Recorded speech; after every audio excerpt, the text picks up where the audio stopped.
Have you ever wondered what was missing from your dance?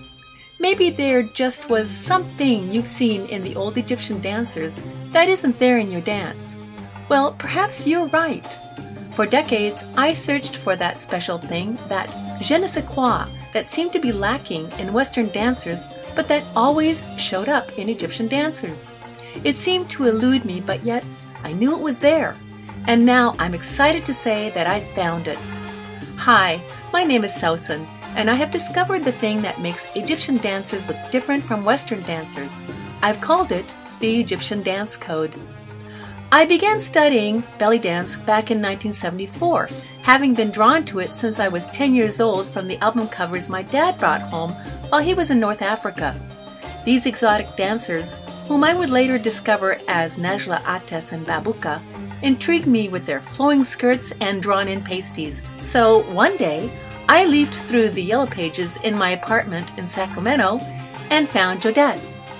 Jodette was an enigma. An Egyptian dancer, singer, and actress, as well as a self-made woman from Egypt with intrigue of her own, I followed her dance studies for the next 3 years, hungry for what she was offering. She had rubbed elbows with the best, including Badia Masabni, Samia Gamal, Tahia Carioca, and so many others like celebrated musicians, including Mohammed Abdel Wahab, Farid Al-Atrash, and Abdel Halim Hafiz, who were all riding the Egyptian film and entertainment industry back then.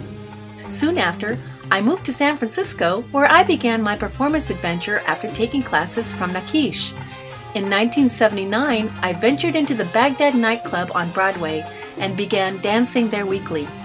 Eastern Onion Singing Telegram Services soon hired me, and for the next 3 years, I entertained and danced at birthday parties, anniversaries, street and local festivals, and corporate events, along with performances at the many restaurants in the San Francisco Bay Area, including the Greek Taverna, El Mansour, the Casablanca, the Athena Taverna, and the San Rafael Casbah, among the many that were in the San Francisco Bay Area.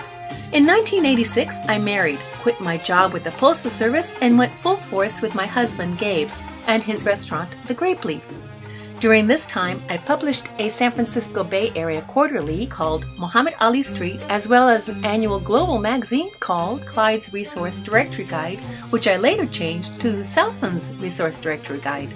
I also sponsored well-known instructors from all over the USA, invited celebrated musicians to play live music at The Grape Leaf, and even made and distributed a Middle Eastern prepared food line called Culinary Clyde's to the San Francisco Bay Area health food stores.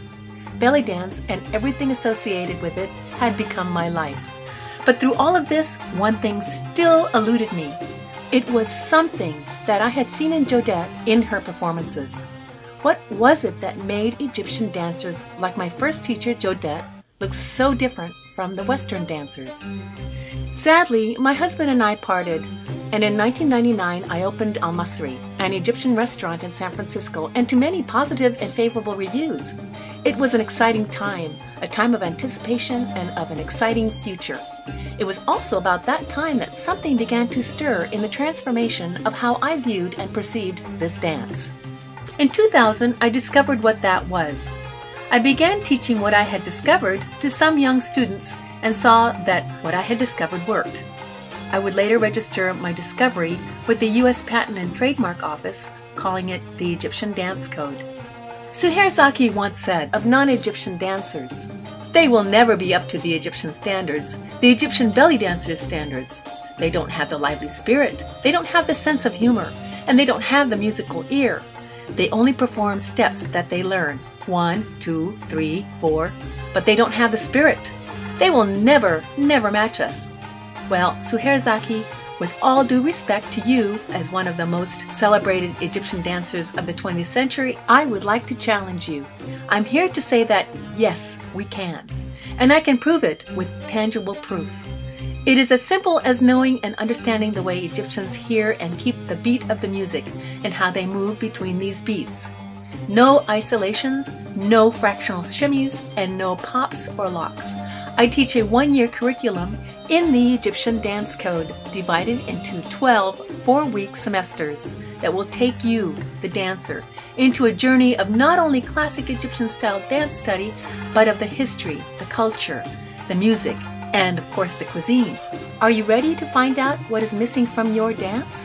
Why not take a look at my website at www.sausanacademy.com. That's SAUSANACADEMY.com, and check out my instruction page.